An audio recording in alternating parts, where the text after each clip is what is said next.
Show me the money! Woo! That should give you some inclination of what today's episode will be about. Show me the money. That's what we're talking about today. Dollar bills, y'all.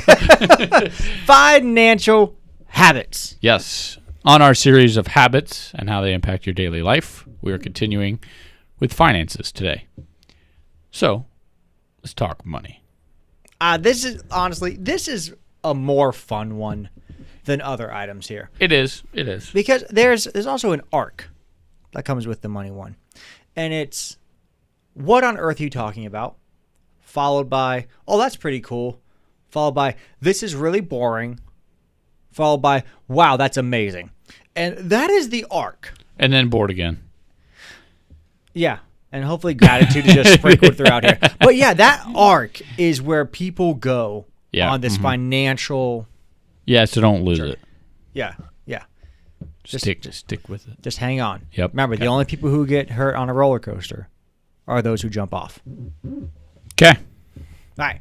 Numero uno. First, Yeah, go ahead. First financial habit toward a successful life is budget. So many people hate this word. On a regular basis, too. Yes, I recommend monthly. Yeah. Or even bi-weekly, maybe. Mm-hmm. Yeah, like you should have an idea where your upcoming check is going to go. Yeah, at this point in life, like if you're a functioning adult, you should have a budget. Not all of them do, but you should. I'm going to guess less than 20% have a budget. Yeah, but they should. Mm-hmm. You should have a budget. Why? Because it tells you where your money's going. Mm-hmm. I'd actually like to tweak that. Okay. A budget is you telling your money where to go, not finding out after the fact I'm going where to tweak it went. that a little bit. That's how it should be. Yeah, I don't know who told my budget that the gas stations were going to receive so much of my income and not on gas, but those okay. All right. I'm just saying. Just calm down now. I'm grateful for those 2 for $4 energy drinks or the 3 for $6s. Yeah, so is the gas station. Yeah, they just, you know what? Like, who knew gas stations occasionally would have like the best deal? That's insane. Yes, it's wild. But no, you should have a budget, right? Everybody should have a budget. Doesn't matter how much you make. Doesn't matter what your financial life looks like. You should have a budget. You should know where your money's going, and you should have it allocated on your budget. What we're getting at here in terms of habits is that you're constantly reviewing and keeping that budget up to date. Mm-hmm. He said monthly. I think that's a minimum. Yes. Once a month. You're sitting down, you're saying, okay, this is where my money's going. This is where I want it to go. This is how I'm going to continue to reallocate my money. Mm-hmm. So it's real important here that if you don't like your budget and you're like, oh, it's so constricting, it's like keeping a calendar and then I have no freedom. You made the budget. Mm-hmm. If your calendar has no fun in it, it's because you didn't put fun in it. If you can't spend any of your money somewhere you want to, that's because you didn't put it in your budget. Mm-hmm. And if you don't like your budget already exists. You're just now recognizing what it is. So you better change it before you like it even less. Mm-hmm. You are the one in charge of this. And also, the philosophy of a budget is your wallet does reflect your values. Absolutely. And that doesn't mean that you love your apartment or your home the most because it's the tallest line item in your budget. That's where I and my family live. That's what that line item actually represents. Yeah. Budgets are important. Mm-hmm. Because you are in charge. You're not we're all emotional. But usually people who don't have budgets are afraid of what the budget's going to reveal and that they may not have the discipline to stick to it. And if you don't set a goal, then you're not disappointed by not hitting it. Mm-hmm. Doesn't change the situation. Just kind of hides from it. Right. Eventually, you have to take charge of your life. Mm-hmm. And there's tons of great resources online for Yes. actually this and pretty much everything we're about to say here. Yeah. Write a budget and then keep up with it. Yeah. Keep up with it. Yeah. And give yourself a little grace. Mm-hmm. You might have put $10 on a coffee week budget and it came out to $10.50 or $12. 150. I mean, Yeah. whoa. Oh, the decimal place was wrong. My Yeah. bad. Mhm. Yeah. Number 2. Okay. Mhm. This one I think is good for a lot of people, especially that aren't really good with willpower on their finances, but automating the items that make sense. I like this. So in your finances, especially on the expenditure side of your finances, if you can automate some of those payments to where you're no longer requiring willpower to make sure that you're meeting those payments, and it's just, funny enough, a habit, then it makes it a little bit easier, right? Especially those ones that are non-negotiable, like you have to pay your mortgage or your rent, you have to pay your car payment, I would like to add on the automate side, you should automate a pay yourself first mentality. Ooh. So you should have a savings account where X amount percentage wise of your check that comes in, boom, goes right into that savings. Mm-hmm. This is you starting your reserve fund. Yep. And it might expand into other things over time, but take 10% needs to hit you. This is for you. Yep. And this is I'm going to be okay if I get a flat tire. Yes, an emergency fund is absolutely critical. And you might call it an emergency fund, you might call it a savings account, whatever. You just want to have something set aside. Mm-hmm. And you want to automate this portion of it. Most of your employers will allow us to do multiple direct deposits. Mm-hmm. And if they don't, your bank will very gladly help you set up something to automatically transfer the money. Yep. Mm-hmm. Yeah. So this is very, very commonplace. And Paycheck hits, pull out 10%. Yep. Or what works for your budget, but 10% is a good number to aim for. Mm-hmm. No, I think you're exactly right. Mm-hmm. But back to the automating everything. Yes. As much as you can, you want to try to just take out as much of the legwork as you can on this item. And especially for the small stuff too. Like, I find it to be very helpful because for the stuff that you wouldn't think about or you'll miss, it's super handy. Mm-hmm. Now, there are certain people, depends on who you are, it works better for them to not automate the payments. They prefer it that way. That's fine if you can have the willpower to handle your budget that well. But if you're not good at budgeting or you're just starting out or you're not sure, setting stuff up on an automatic payment, it can be a good way to help especially miss those important ones. Mm-hmm. If you are not going to automate this, you have to be disciplined on a very regular schedule. Yes. So I made a really goofy mistake this past week. I got paid my normal payday 2 weeks before my rent was due. I'm like, oh, perfect. I'm going to get my rent check. And I got to do it on a very specific calendar. Mm-hmm. I got the rent check. I took the rent check home and I put it by my door. I did not walk it 1 block until the day after it was due 2 weeks later. Brother. Dude, I'm like, there's no way. Did you get hit with a late fee?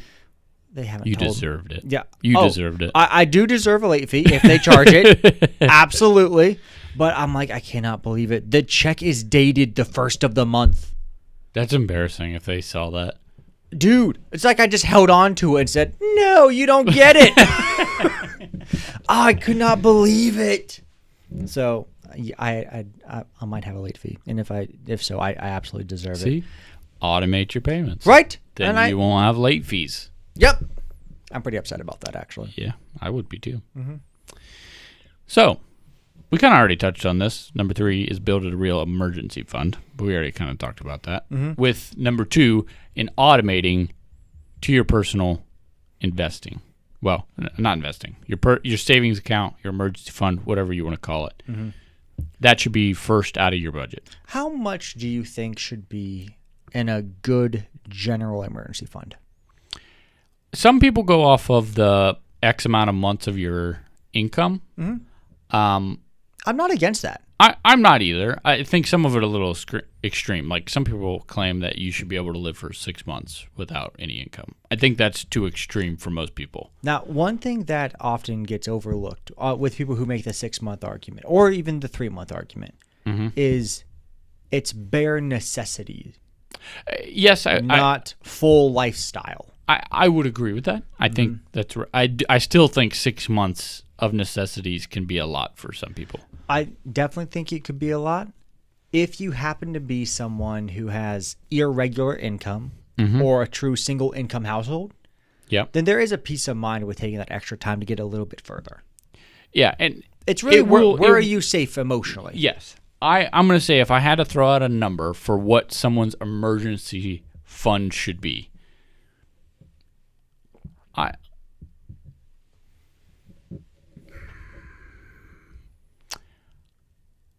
I would probably say, I'm just going to make the assumption that somebody gets paid every 2 weeks. Okay.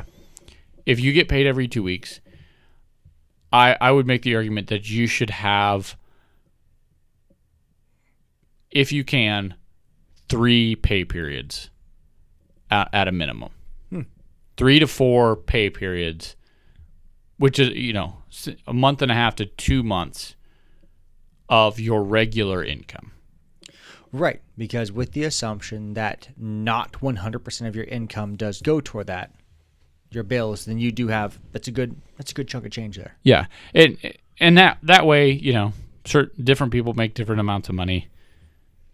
You should just be able to cover your income for a certain amount of time if something were to happen.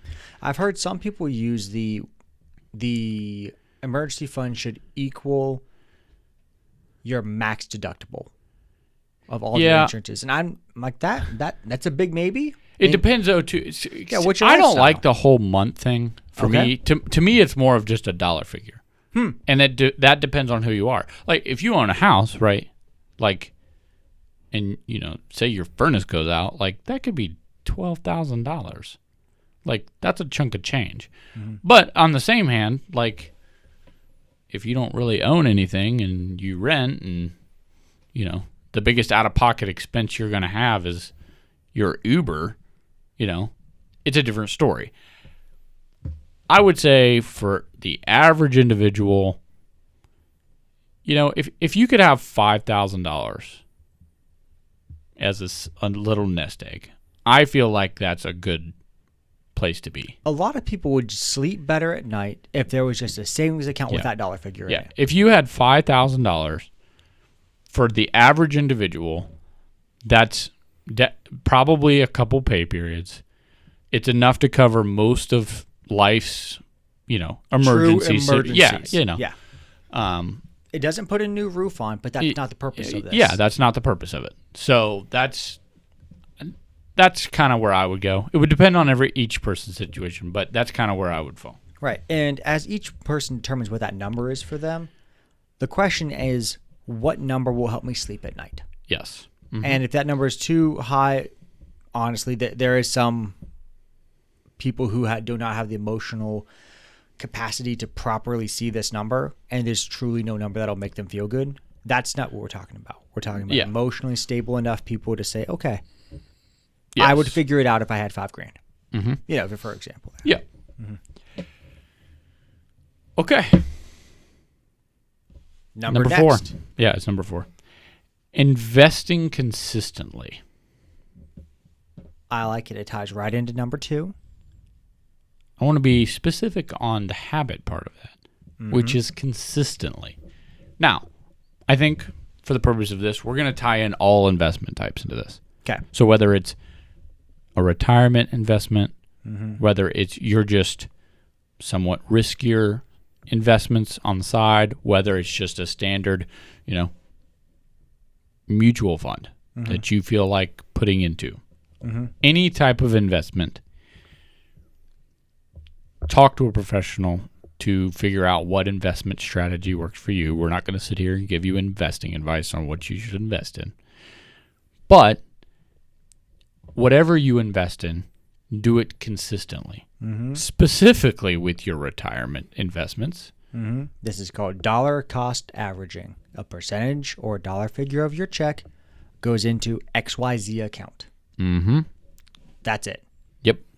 And then, like you said, talk to a professional to see the specifics that fit your stage in life. Yep. Because that is truly different for a lot of people.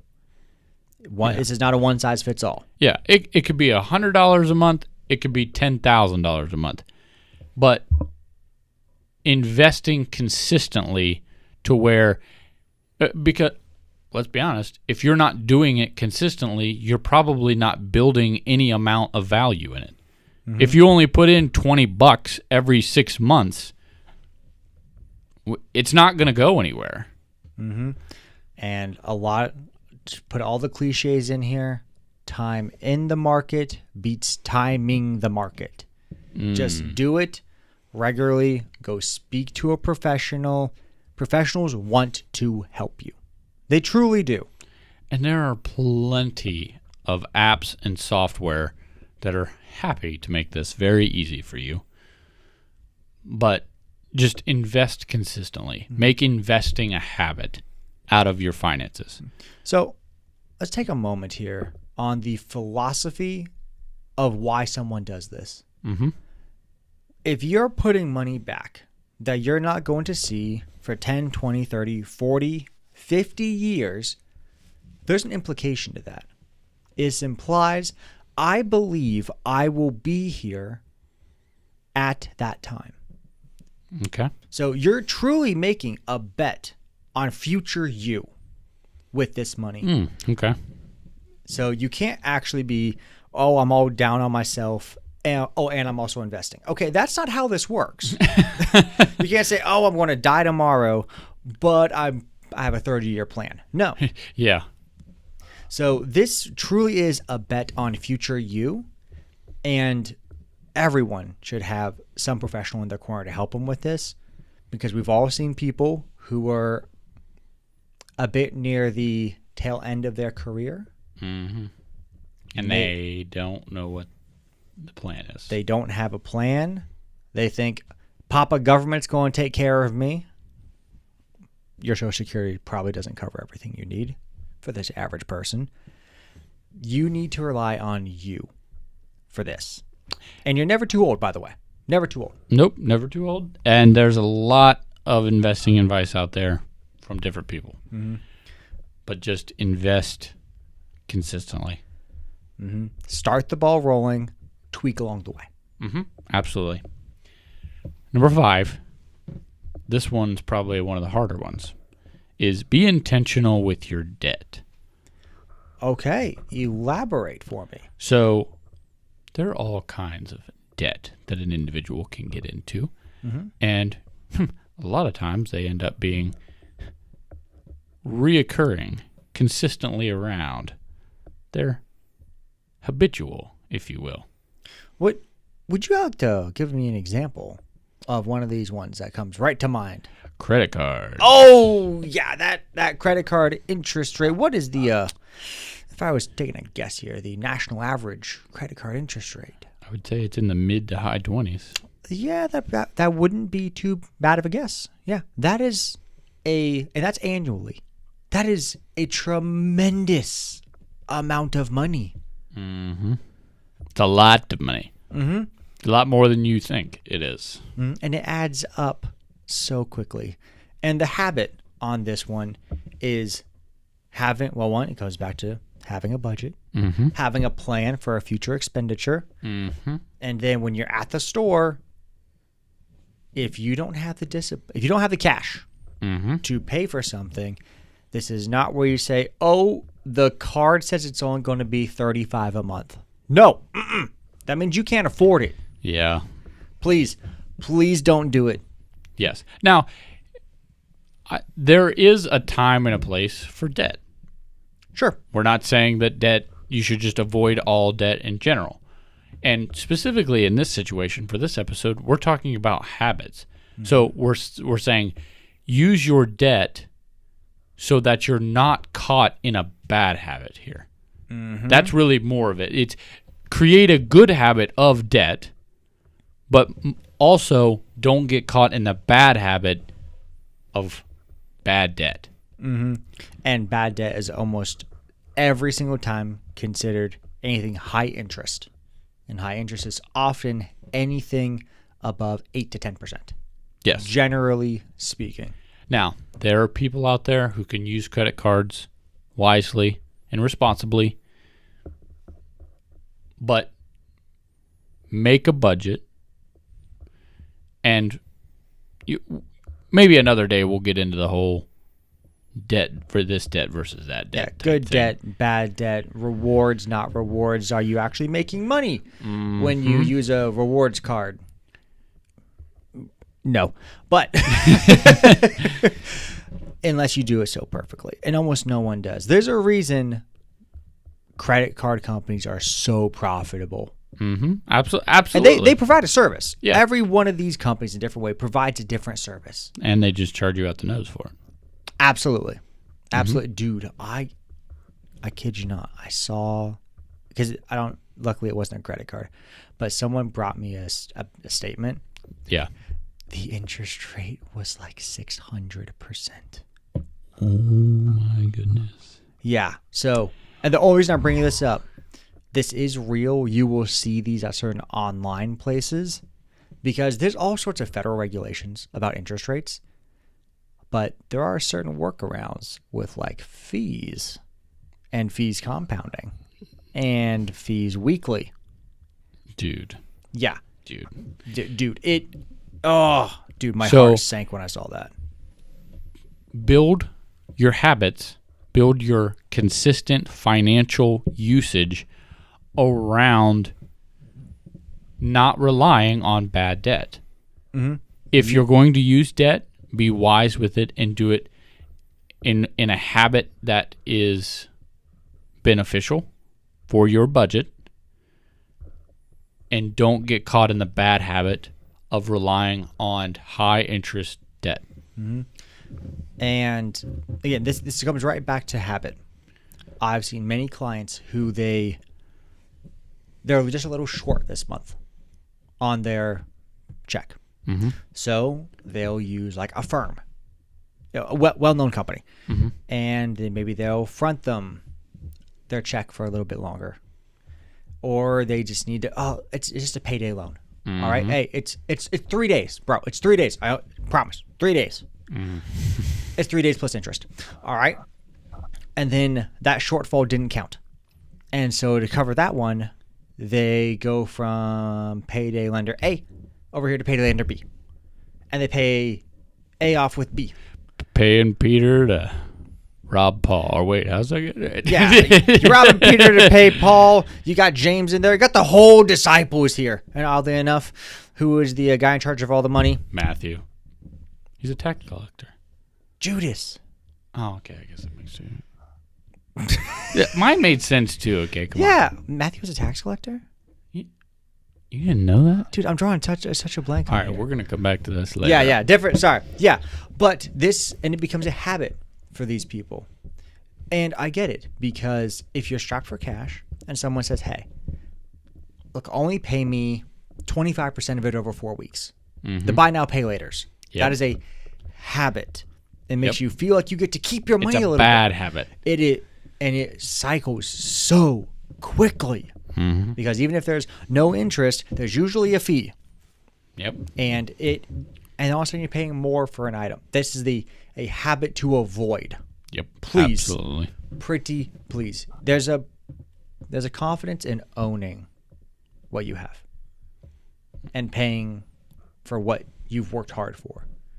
You appreciate something that you paid money for. It's different emotionally when you're borrowing to buy something. Yep. Versus owning it. Mm-hmm. which car do you think you're going to take care of a little bit better? The one you paid for with cash or the one that's on a payment plan? Mm-hmm. Nothing wrong with all of these as a general principle, but there is something about... Just be smart about it. Be wise with it.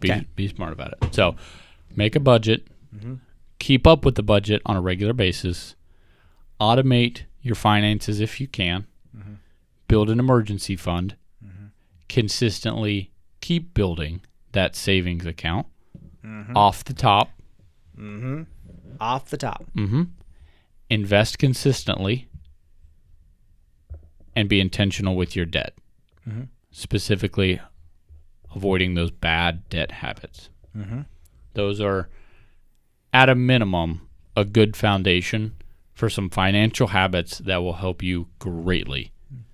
I want to add 6. I want to add a 6th one here. Okay. And it is in the financial field, but it's also in the work field. And it is be in the habit of always making yourself more valuable. Oh, okay. Okay. Because a lot of people, as soon as we start talking about budget, the first words out of their mouth are, I already know I don't have enough. Mm. Well, your raise becomes effective when you do. Ooh. I made that joke at a coworker one time. it was perfect. It was great. I was just out of that land. Yeah. But no, truly, a lot of times, it's not every single time, but a lot of times your raise becomes effective when you do. And if you're in a habit of continually improving your worth, improving your value, getting better at your job, learning additional skills, investing in you, we're not here to give it financial advice, but the number one investment you can always make is in you. 100% of the time, that one pays off. Never stop learning, never stop growing, never stop improving. I've heard it said a lot of times, and this is not financial advice at all, but it's always easier to increase your financial abilities than it is to make a under-abled financial situation work when it really doesn't. Yeah. $20 on a good financial book or a book that helps you become a better worker or do your job better and bless others better is going to return much more than $20. Yeah. These are, dude, this is 2026. We have access to the entire world worth of information. Mm-hmm. And almost everything we said, you could pick up your phone, say, hey, insert your favorite AI system, teach me how to do this. Yeah. And all of them would do it almost within like 80%. They're going to do the exact same thing. Yeah. Because these principles have worked for thousands and thousands and thousands of years. We just don't implement them. Because you know what? We're smarter than that. That worked for other people. I think it's because people don't want to face their lack of self-control. Mm-hmm. Yeah, and all this comes down to money is just a reflection of who you are. If you are a bad person and we give you $1 million, you're going to do bad things with it. If you're a good person and we give you $1 million, you're going to do what good people do with money. Mm-hmm. And I firmly believe we have a moral obligation to be good with our money. Because how we are stewards of what we have been blessed with. One, we take some assumptions here. We work hard for our money. As a result, we take what we have an overflow of it. We don't spend every single penny we have. We're responsible enough to put money back because we're not here just to fix our life. We have families. So, got to take care of me so I can take care of my family. Well, that's going to take some money. Well, God forbid one of my non-direct family members has something go on. Well, I need to be able to help them. Well, I need to be able to help my friends, to be able to help my community. This is a moral discussion here when it comes to money. And the day that you start seeing money not as how many more coffees can I buy or can I get the latest gaming system toward how can I best use this money to bless myself, my family, my community, my church, this becomes an entirely different conversation. Then that priorities that we talked about earlier, it all comes right back together.